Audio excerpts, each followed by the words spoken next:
Hello guys, நான் தான் Vijay. So லாஸ்ட்டாக நான் போட்டிருந்த வீடியோ நீங்கள் பார்த்துருப்பீங்கன்னு நான் நினைக்கிறேன். நீங்கள் பார்க்கலனா போய் பார்த்துட்டு வாங்க. ஸோ இந்த சேனல் எதுக்காக அப்படின்னு பார்த்தீங்கன்னா, எனக்கு வந்து ரொம்ப நாளாக எனக்கு வந்து மோட்டோ விளாக் பண்ணணும் அப்படின்றது எனக்கு இன்ட்ரெஸ்ட் வந்துச்சு. ஆனால் நான் லாஸ்ட் 3 இயர்ஸாக ஆஃபீஸ் போயிட்டுருக்கேன். அதனால் எனக்கு வந்து வெளியே எங்கேயும் ட்ராவல் பண்ணுற சுச்சுவேஷன் எதுவுமே எனக்கு செட் ஆகலை. ஸோ எனக்கு ஒரு ஐடியா வந்துச்சு. நம்ம தான் டெய்லி ஆஃபீஸ்க்கு ட்ராவல் பண்ணிகிட்ருக்கோமே, நம்ம ஏன் ஒரு ஆஃபீஸ்க்கு ட்ராவல் பண்ணுறதே ஒரு மோட்டோ விளாகாக பண்ணக்கூடாது அப்படின்னு சொல்லிட்டு. எனக்கு வந்து கொஞ்சம் மொக்கையான கண்டென்ட் தான். ஆனா, எனக்கு வந்து டெய்லி டிராவல் பண்றத வந்து உங்ககிட்ட ஷேர் பண்ணணும். அது மட்டும் இல்லாம சில நடக்கிற சம்பவங்கள்லாம் உங்ககிட்ட ஷேர் பண்ணிக்கணும் அப்படிங்கிறதுக்காக இந்த சேனல் நான் ஸ்டார்ட் பண்ணியிருக்கேன். ஸோ ஃபியூச்சர்ல ஃப்ரெண்ட்ஸோட வெளிய போறது, பைக் ரிலேட்டடான வீடியோஸ், சில எங்கேஜிங்கான கண்டென்ட்லாம் வந்து நான் போடலாம் அப்படின்னு பிளான் பண்ணியிருக்கேன். ஸோ மறக்காம நீங்க எனக்கு சப்போர்ட் பண்ணுங்க. இதோட ஃபர்ஸ்ட் வீடியோனால நான் கொஞ்சம் ரொம்ப உளர்றேன். ஃபியூச்சர்ல இதை விட பெட்டரான ஒரு ஆடியோ குவாலிட்டி, வீடியோ குவாலிட்டி எல்லாமே நான் உங்களுக்கு வந்து ப்ரொவைட் பண்றேன். ஸோ வாங்க இதோட நான் உங்ககிட்ட வந்து டிரைவிங்ல பேசுறேன். Hi guys. ஸோ வீட்டிலேருந்து நம்ம கிளம்பியாச்சு. இன்றைக்கி தான் நம்மளோட டே 1, அதாவது ஃபஸ்ட்டு மோட்டோ விலாக்னு சொல்லலாம். காய்ஸ், நம்ம டெய்லி பெரும்பாக்கம்லேருந்து அடையாருக்கு தான் கிளம்பிக்கிட்டு இருக்கோம். இதுதான் என்னோட ரூட்டே actually. Perumbakkam to Adyar, Adyar to Perumbakkam. And முக்கியமாக இது நான் மெயினாக ஸ்டார்ட் பண்ண ரீசன் வந்து என்னென்னா, என்னோடய டிரைவிங் எக்ஸ்பீரியன்ஸை உங்கள்கிட்ட ஷேர் பண்ணணும் அப்படிங்கிறதுக்காக தான். எனக்கு தெரியும் இது கொஞ்சம் போரிங்கான கண்டென்ட் தான், எனக்கு புரியுது. பட் இருந்தாலும் என்னால் இப்போ இருக்க ஆஃபீஸ் கமிட்மெண்ட்ஸ்க்கு புதுசாக போயிட்டு ட்ராவல் பண்ணிவிட்டு போட்டுட்ருக்க எனக்கு டைம் இல்லை. அதனால் சரி பண்ணுறதை பண்ணுவோம். சேம் ரூட் தான், பட் டிஃப்ரெண்ட்டான ஒரு கண்டென்ட்டை நான் கொடுப்பேன்னு நான் நம்புகிறேன். பிடிச்சிருக்கவங்க கண்டிப்பாக என்னை சப்போர்ட் பண்ணுங்கள். கைஸ், இந்த டாகை பார்த்துக்கிட்டிங்களா? இந்த டாகு ஒரு நல்ல ப்ரீடு. இது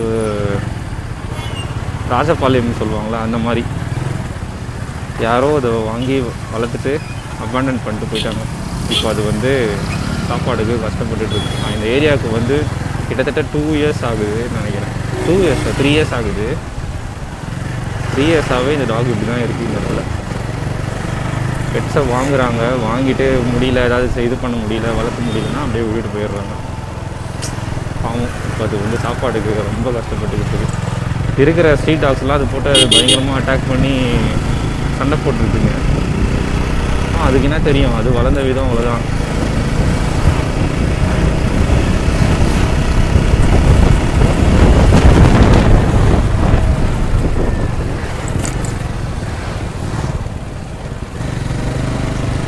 கைஸ், என்னோடய வண்டி பார்த்திங்கன்னா அப்பாச்சி 200 2019 வாங்கினேன்.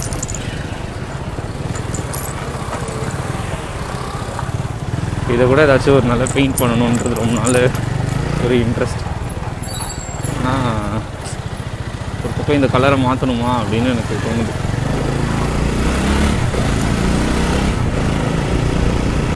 கைஸ், என்னோடய ஆடியோ குவாலிட்டி எப்படி இருக்குன்னு எனக்கு தெரியல. ஏன்னா நான் இப்போது ரீசெண்டாக தான் கோப்ரோ வாங்கியிருந்தேன். அது வந்து தனியாக ஏதோ அடாப்டர் வாங்கணுமா, நல்ல குவாலிட்டி ஆடியோஸ்லாம் நான் அதோட டேரெக்டாக ரெக்கார்ட் பண்ணணும்னா அதுவே கொஞ்சம் ஜாஸ்தியாகுது. அதனால் இப்போதைக்கு அதை வாங்குகிற இது இல்லை. என்னோடய ஃபோன் ஆடியோவில் தான் நான் வந்து ஃபோனில் தான் ரெக்கார்ட் பண்ணிக்கிட்டு இருக்கேன் மைக்கை. ஃப்யூச்சரில் ஒரு நல்ல குவாலிட்டி கொடுக்கணும், பார்ப்போம். கொஞ்சம் கொஞ்சமாக வாங்குவோம் எல்லாத்தையுமே.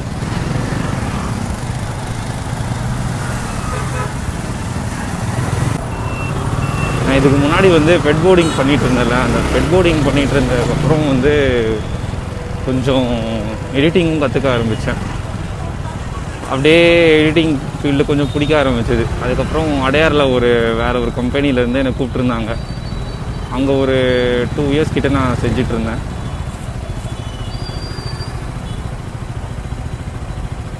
அவங்க 2 பேருக்குள்ள ஏதோ சண்டை.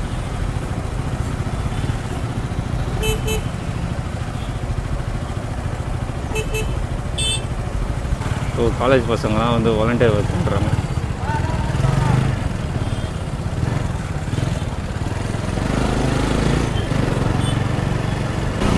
பரவாயில்ல, இந்த மாதிரி டைமில் தான் வந்து ஒரு இன்டர்ன்ஷிப் மாதிரி பண்ணுறாங்கன்னு நினைக்கிறேன்.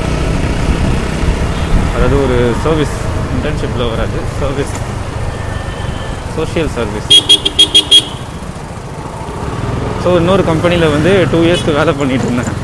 அப்புறம் அதுவும் அடையாது தான். அதுவும் ஒரு 1.8 இயர்ஸ் சம்திங் அந்த மாதிரி வரும். ஒரு லிமிட்டுக்கு மேலே அங்கேயும் கொஞ்சம் ஒரே மாதிரி ஒர்க்கு போகிறதுனால சரி அப்படின்னு சொல்லிட்டு இப்போ அடையார்லேயே வேறு ஒரு கம்பெனிக்கு மாறியாச்சு. அண்ட் சேனல் ஸ்டார்ட் பண்ணணும், இந்த மாதிரி ஏதாவது மோட்டோ விளாக் பண்ணணும்னு ரொம்ப இன்ட்ரெஸ்ட்டு.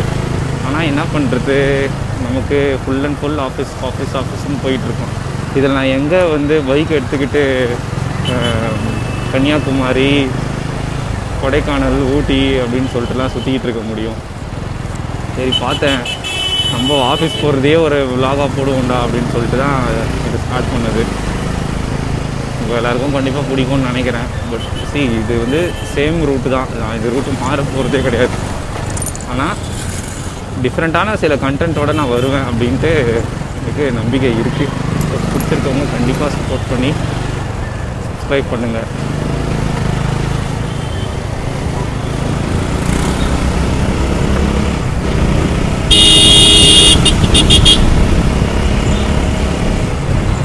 உங்களில் யாராவது நீங்கள் வந்து மேடவாக்கம் ஒரு பெரும்பாக்கம், பள்ளிக்கரணை இந்த மாதிரி ரூட்லேருந்து நீங்கள் அடையாருக்கு ட்ராவல் பண்ணுறீங்க, டெய்லியே ட்ராவல் பண்ணுறீங்கன்னா நான் போகிற ரூட்டை கண்டிப்பாக ஃபாலோ பண்ணுங்கள். உங்களுக்கு ரொம்ப யூஸ்ஃபுல்லாக இருக்கும். ஏன்னா இது ஒரு 40 மினிட்ஸ் தான் வரும். யூஸ்வலாக வந்து 1 ஹவருக்கு மேலேயே ஆகும். நான் வந்து ஃபஸ்ட்டு சோழிங்கநல்லூரில் தான் போயிட்டுருந்தேன். சோழிங்கநல்லூருக்கு தான் போயிட்டுருந்தேன். இப்போது வந்து என்ன நீங்கள் கரெக்டாக ஷார்ப்பாக கிளம்புனாலுமே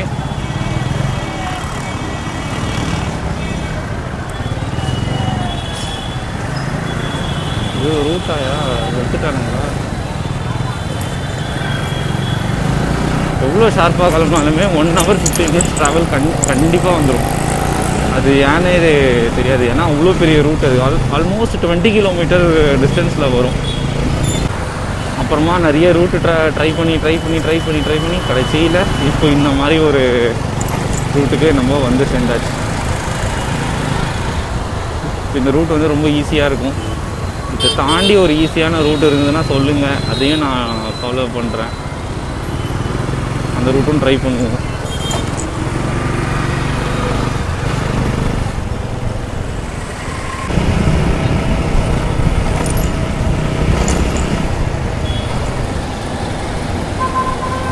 காலையில் எப்படி தூங்கிட்டு இருக்காங்க.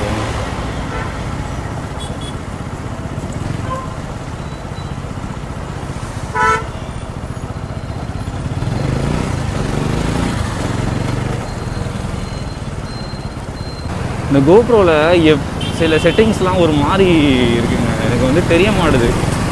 போக தான் பழகணும்னு நினைக்கிறேன். என்னென்னவோ இருக்குது. என்ன ஐஓஎஸை வச்சா அது வந்து ஒரு மாதிரி பளிச்சுன்னு காட்டுது, சில டைம் ரொம்ப டல்லாக காட்டுது. என்ன மாதிரி குவாலிட்டியில் எப்படி எடுக்கணும் அப்படின்னு எனக்கு தெரியல. 2 டேஸாக ட்ரை பண்ணி பார்த்தா பைக்கோட ஹேண்டில் பார்லாம் வந்து பார்த்திங்கன்னா ரொம்ப அப்படியே க்ராஸாக இருக்குது.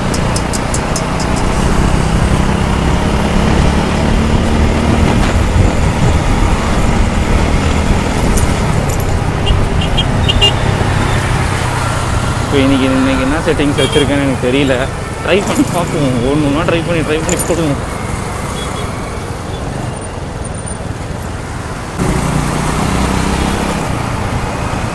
வேறு வராங்க பின்னாடி, இன்னும் வேகமாக வராங்க.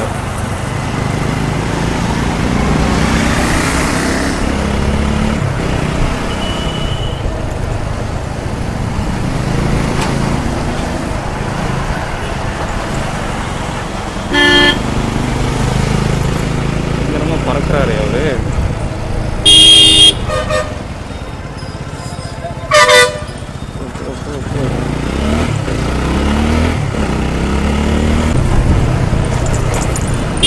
ஃபோன் பேசிக்கிட்டே என்ன பண்ணுறது.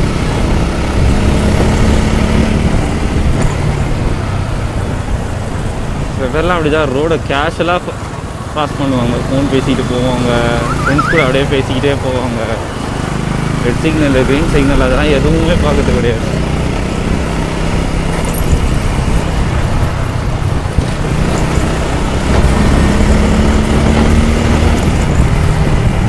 கைஸ் அதே மாதிரி எப்போதுமே ஹெல்மெட் யூஸ் பண்ணுங்கள். ஹெல்மெட்ன்றது ரொம்ப ரொம்ப இம்பார்ட்டண்ட்டான ஒரு விஷயம். நீங்கள் தான் பக்கத்தில் தான் போகிறேன், தூரமாக தான் போகிறேன்ற எந்த ஒரு ரீசன்ஸும் கொடுக்காதீங்க.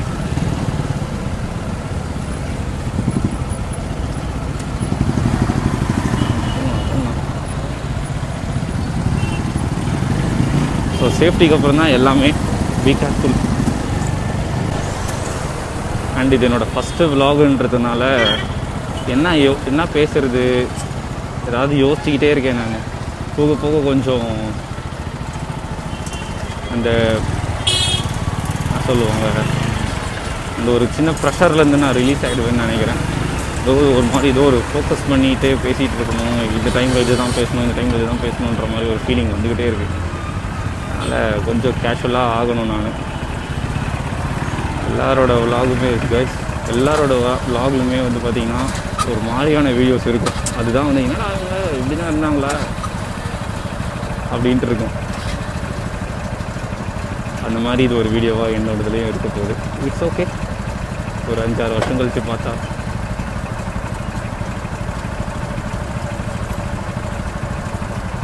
அதுவும் ஒரு வீடியோவாக தானே இருக்கும்.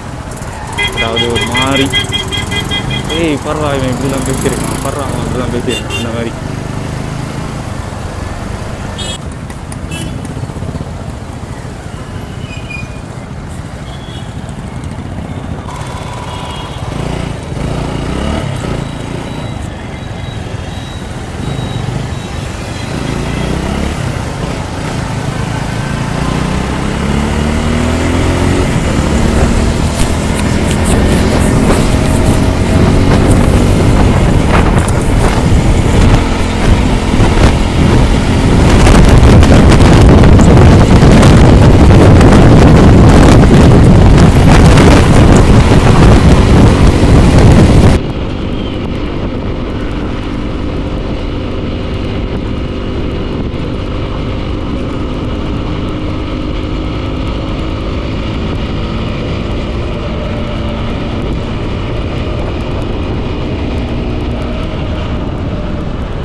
ரைஸ் இப்போ இந்த சிக்னலை தாண்டிட்டோன்னா அதோட நம்மளுக்கு வந்து விஜயநகர் பஸ் ஸ்டாப் தான். அதை தாண்டின உடனே ஒரு லெஃப்ட் எடுப்போம்.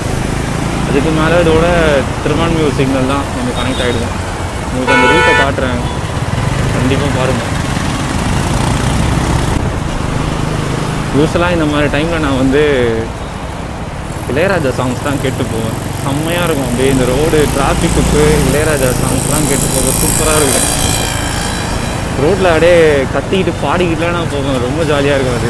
ஆனால் நான் அந்த மாதிரி ஒரு வீடியோ எடுத்து போடணும், அந்த மாதிரியும் ட்ரை பண்ணணும் அப்படிலான்னு ஒரு இன்ட்ரெஸ்ட் இருந்துச்சு. ஆனால் அது வந்து சாங் போட முடியாதுல்ல, இப்போ காப்பிரைட்டு வந்து. இல்லைன்னா அதை நான் கண்டிப்பாக ட்ரை பண்ணியிருப்பேன். சரிங்க, முடிஞ்சால் அதை நான் சில டைம் நான் ஷார்ட்ஸாக போட ட்ரை பண்ணுறேன். எனக்கு இது வந்து எப்படி இந்த வேர்ட்டிக்கலில் போடுறதுலாம் எனக்கு தெரியல. நான் கற்றுக்கிட்டு நான் கண்டிப்பாக அதை நான் ஒரு வாட்டி நான் போடுறேன். இருங்க, மணி இப்போவே வந்து 8:35. நேரம்லாம் நான் அந்த பஸ் ஸ்டாப் தாண்டி இருக்கணும்.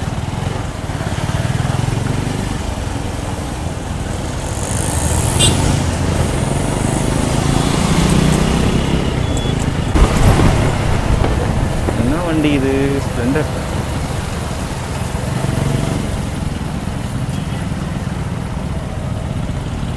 வீல் செம்ம பெண்டு கைஸ். என் ஃப்ரண்ட்டு வீல் கூட கொஞ்சம் பெண்டாக தான் இருக்குது. என்னடா இது ஃப்ரண்ட்டில் ஏதோ ஒரு சவுண்டு வருதுன்னு சொல்லிட்டு ஷோரூமில் போய் செக் பண்ணியிருந்தேன். அப்போ தான் வந்து சொல்கிறாங்க, சார் உங்கள் ஃப்ரண்ட் வீல் பெண்டாக இருக்குங்க. ஆனால் கொஞ்சம் பக்குன்னு ஆயிடுச்சு. என்னடா இது ஃப்ரண்ட் வீல் பெண்டாக இருக்கா அப்படின்னு என்னென்னு பார்த்தா நான் ஒரு வாட்டி டயர் மாற்ற கொடுத்துருந்தேன். அப்போது வந்து சம்திங் ஏதோ தப்பாக போட்டுட்ருக்காங்க போல அந்த அண்ணா. அதில் ஆச்சு. எனக்கு ஒரு சொல்கிறாரு, டயர் மாற்ற கொடுத்துருந்தீங்களா அப்போ அப்படின்னா வந்து அந்த டைமில் அவங்க தப்பாக போட்டிருந்தாங்கன்னா அப்படி ஆயிருக்கும் அப்படின்னு வேறு சொல்லிட்டாங்க. அதுவும் எனக்கு வந்து நான் ரொம்ப இந்த மாதிரி வண்டியை பள்ளத்தில் இறக்குறது கல்லில் குத்துறது அந்த மாதிரிலாம் நான் செய்யவே மாட்டேன். ஆனால் ஏன் என் வீல் பெண்ட் ஆச்சுன்னு யோசிக்கும் போது கரெக்டாக அந்த ஞாபகம் தான் வந்து அவங்க சொல்கிறாங்க, ஒன்று நீங்கள் வந்து வீலை மாற்றுங்க, இல்லை அப்படின்னா நீங்கள் வந்து ஏதோ ராயப்பேட்டாவில் ஒரு இடம் இருக்கும், அந்த இடத்துல போய் கொடுத்தோன்னா அவங்க வந்து வீல் பெண்ட் எடுத்து கொடுப்பாங்க. பட் அதுவுமே வந்து கன்ஃபார்ம்னு கிடையாது. அதையும் நான் ஒரு நாள் அது வீடியோ எடுத்து போடுறேன். உங்களில் யாருக்காவது ஒருத்தருக்கு யூஸ்ஃபுல்லாக இருக்கும்ல.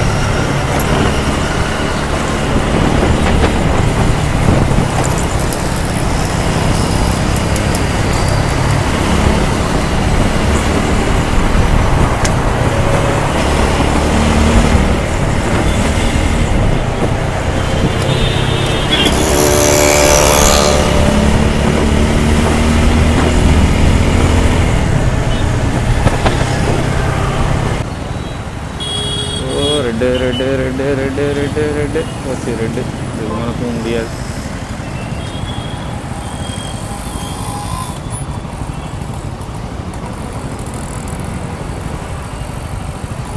கைஸ், இன்றைக்கி ஒரு செட்டிங்ஸ் நான் வச்சுட்டு வந்திருக்கேன் கோப்ரோவில்.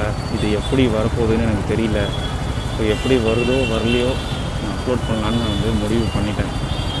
அதனால் நாளைக்கு வேறு ஒரு செட்டிங்ஸும் வச்சு பார்த்து அதையும் ட்ரை பண்ணுறேன். எனக்கு வந்து இந்த பைக் பிஓவி ஷாட் வந்து எப்படி இதை செட் பண்ணணுன்றது எனக்கு சுத்தமாக ஐடியாவே இல்லை.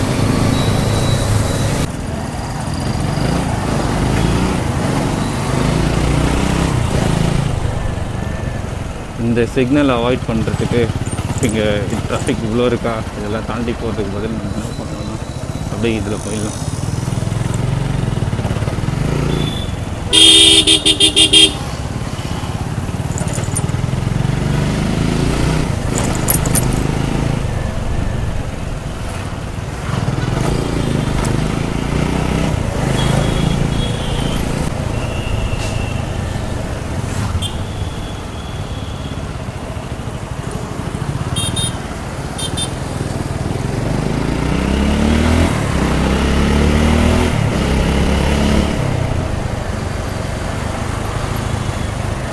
உறவாக யாரும் வேண்டாம், உயிராக நீ மட்டும் போதும், பவி டார்லிங். கருடன் சொல்ல வர்றது என்னன்னு பார்த்தீங்கன்னா, உறவாக வேண்டாம். கருடன் என்ன சொல்ல வர்றது பார்த்தீங்கன்னா, உறவாக யாரும் வேண்டாம், உயிராக நீ மட்டும் போதும், மை ஒய்ஃப் கிஃப்ட். சூப்பர். இந்த அளவுக்கு அவரோட ஒய்ஃப் அவர் நேசிச்சார்னா போதும். எந்த தீய சக்தியாலையும் அது வந்து பிரேக் பண்ண முடியாது.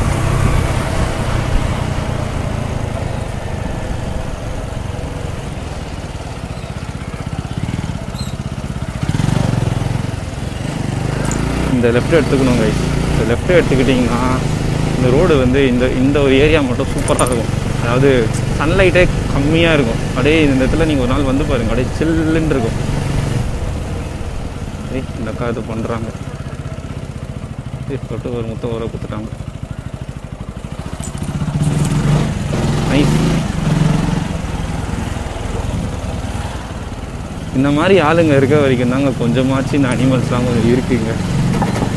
அஃப்கோர்ஸ் கடிக்குதுங்க, பழைக்குதுங்க, எல்லாம் சொல்கிறோம். ஆனால் நம்மளும் வந்து சும்மா இருக்கிறது இல்லை. அன்றைக்கி ஒரு ஆள் ஒன்று வந்து பார்த்தேன். அப்போ என்கிட்ட வந்து இந்த கேமரா இல்லைன்னா நான் செம்மையாக ரெக்கார்ட் பண்ணியிருந்திருப்பேன். குட்டி நாய் ஒரு பக்கம் அப்படியே ஒரு வந்து 2 காலை ஃப்ரண்ட்டில் ஒரு கால் லெஃப்ட்லேயும் பேக்கில் ஒரு கால் லெஃப்ட்லேயும் தூக்கிட்டு விளையாடிக்கிட்டு இருக்காரு. இன்னும் குழந்தைய தொட்டியில் ஆட்டுவாங்களா அந்த மாதிரி ஆட்டிக்கிட்டு இருக்காரு. அதுக்கு வலிக்குது. நான் வந்து டக்குன்னு பார்த்துட்டு அப்படியே போயிட்டேன். என்னால் ஒரு ஸ்பீடில் இருந்தேன். அதுக்கப்புறம் யூட்டர்ன் பண்ணிட்டு வந்து பார்த்தா அந்த ஆளை காணும். இல்லைன்னா கூப்பிட்டு செம்மையாக திட்டி விட்டுட்ருப்பேன். போதையில் இருந்தால் என்ன வேணால் பண்ணலாமா? இப்போ அந்த மாதிரி பண்ணிட்டு போயிடுறானுங்க. அதுக்கப்புறம் வந்து நாய் கடிக்குது, அது கடிக்குதுன்னு வேறு சொல்கிறானுங்க. ஓகே, ஏதோ கொஞ்சமாவது டாக்ஸ் மேலேயோ கேட்ஸ் மேலேயோ பெட்டு மேலேயோ கொஞ்சம் கேர் இருக்கிறவங்க உலகத்தில் தான் வந்து கேர் இருக்கவங்கனால மட்டும்தான் வந்து அதுங்கெலாம் கொஞ்சம் ஏதோ இருக்குதுங்க.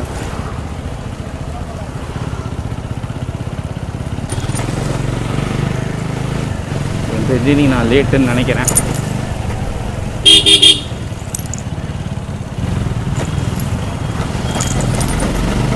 இந்த ரோடு பார்க்க கொஞ்சம் அப்படியே சந்தா மாதிரி தான் கைஸ் இருக்கும். ஆனால் வந்து ரொம்ப ஈஸியான ஒரு ரோடு தான்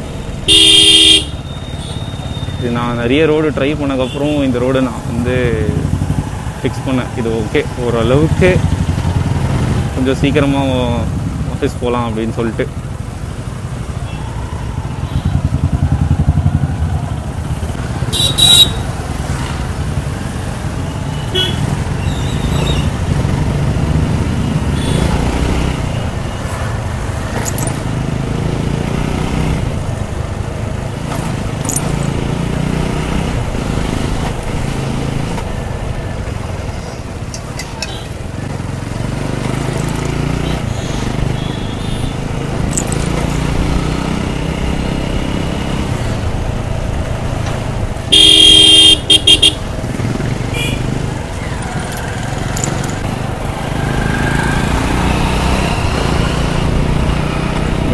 நான் வந்து சொல்கிறேன், இந்த யூடியூப்பில் வீடியோஸ் போடுறவங்க, இந்த vlog பண்ணுறவங்க, நம்மலாம் வந்து ஈஸியாக சொல்லிடுறோம்.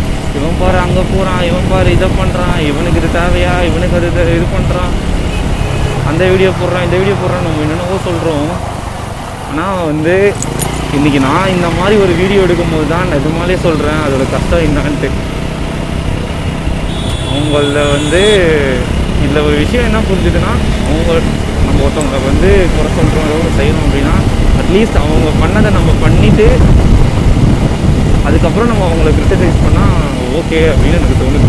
ஆனால் அது வரைக்கும் எவ்வளோ கஷ்டமாக இருக்குது. நான் இப்போ இதை செட் பண்ணுறது, போகிறது, ஆடியோ ரெக்கார்ட் ஆச்சா, அது ஆச்சா, இது ஆச்சா, அப்பா அவங்களாம் வந்து ரொம்ப கஷ்டம் அவங்க பண்ணது எல்லாமே. இன்றைக்கி நான் பண்ணும்போது தான் அதோட கஷ்டம் எனக்கு தெரியுது.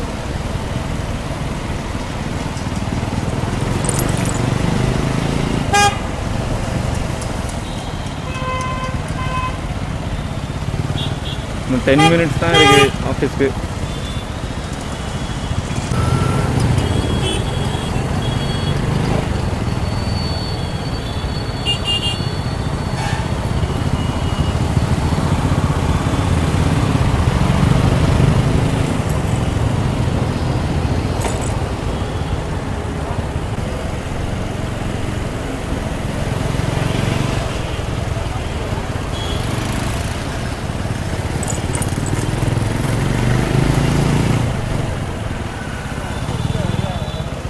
இன்னும் 10 மினிட்ஸா? இன்னும் இல்லை, இன்னும் 8 மினிட்ஸ் இருக்குது ஆஃபீஸ்க்கு. இன்றைக்கி தெரிஞ்சு இன்றைக்கும் நான் லேட், வெரி லேட். நான் எத்தனை நாள் நான் லேட்டாக வரணும், எத்தனை நாள் வந்து ஒரு லிஸ்ட் எடுத்து உள்ளே போட்டு சொல்லுவோம், விஜய் நீங்கள் இந்த மாதிரி இவ்வளோ லேட்டாக வந்துருக்கீங்க, 2 மினிட்ஸ் லேட்டாக வந்திருக்கீங்க, இந்த 2 மினிட்ஸ் லேட் என்ன பண்ணுறது? கொஞ்சமாச்சும் நீங்கள் கொஞ்சம் பொறுப்பாக நடந்துக்கோங்க. நடந்துக்கோங்கலாம் சொல்ல மாட்டாங்க, பட் அதான் மீனிங். என்ன பண்ணுறது? நானும் முடிஞ்ச அளவுக்கு சீக்கிரமாக கிளம்பி வந்துட்டு ட்ரை பண்ணுறேன், பட் வர முடியல. நைட்டு எவ்வளோ சீக்கிரம் படுத்தாலும் காலையில் அப்படியே தூக்கம் வருது. பெசாத கவர்மெண்ட் ஒரு ரூல் போட்டிருந்தோம், என்னென்னா 10 to 10 o'clock கூட ஒன்று, 10 o'clockலாம் ஆஃபீஸ் இருக்குது, 1 o'clock to 8 o'clock ஒரு அந்த ஆஃபீஸ் டைமிங் வச்சுருந்தோம். அவ்வளோதான் முடிஞ்சிடுச்சு. 8 o'clock 9 o'clock வீட்டுக்கு வந்தோமா, அவ்வளோதான். நைட்டு கொஞ்சம் தூங்கணுமா, காலையில் எழுந்து ஜிம்முக்கு போகணுமா, அப்படியே கொஞ்சம் ரிலாக்ஸ் பண்ணணுமா, திருப்பி ஆஃபீஸ் வரணுமா, அவ்வளோதான்.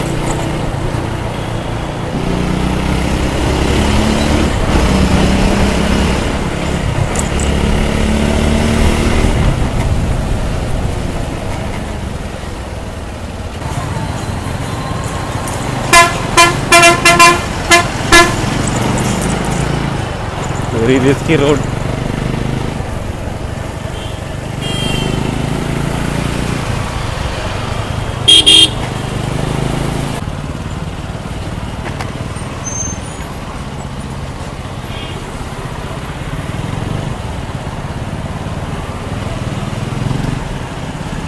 ஆக்சுவலி இந்த ரைட் எடுத்தோம்னா நமக்கு ரொம்ப ஈஸியாக இருக்கும். ஆனால் ரோடு ரொம்ப சின்னது பண்ணிட்டாங்க. Metro metro போயிட்டுருக்கிறதுனால.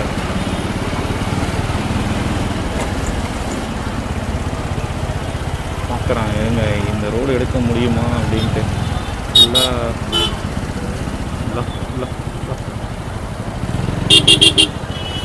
எடுக்க முடியும்.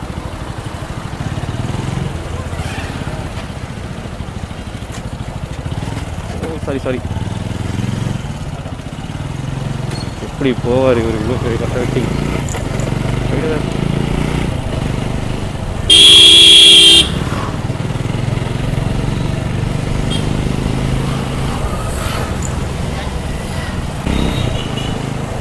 கைஸ் நான் வந்து இன்றைக்கி ஆக்சுவலி 2 minutes லேட்டு. இதுக்கு மேலே ஒன்றும் பண்ண முடியாது. ஸோ ஆஃபீஸ் வந்து நான் ரீச் ஆக போகிறேன். இன்றைக்கி ரெக்கார்டிங் வந்து நல்லபடியாக வந்திருக்கும்னு நான் நம்புகிறேன். இல்லைனா நாளைக்கு வேறு ஒரு செட்டிங்ஸை மாற்றிட்டு வந்து வேறு ஒரு நல்ல ரெக்கார்டாக, அதாவது வேறு ஒரு நல்ல வீடியோவாக உங்களுக்கு நான் காட்டுறேன். அது வரைக்கும் வேறு ஒரு வீடியோவில் சந்திக்கிறேன். டேக் கேர், பாய். நைஸ், ஆஃபீஸ் வந்து ரீச் ஆகிட்டேன். இன்றைக்கி ரெக்கார்டு எப்படி வந்திருக்கும்னு தெரில. அது வரைக்கும் வேறு ஒரு ரெக்கார்டிங்கில் உங்களை வேறு ஒரு செட்டிங்ஸில் பார்த்துட்டு உங்களை நான் அடுத்த ஒரு வீடியோவில் சந்திக்கிறேன். டேக் கேர், பாய்.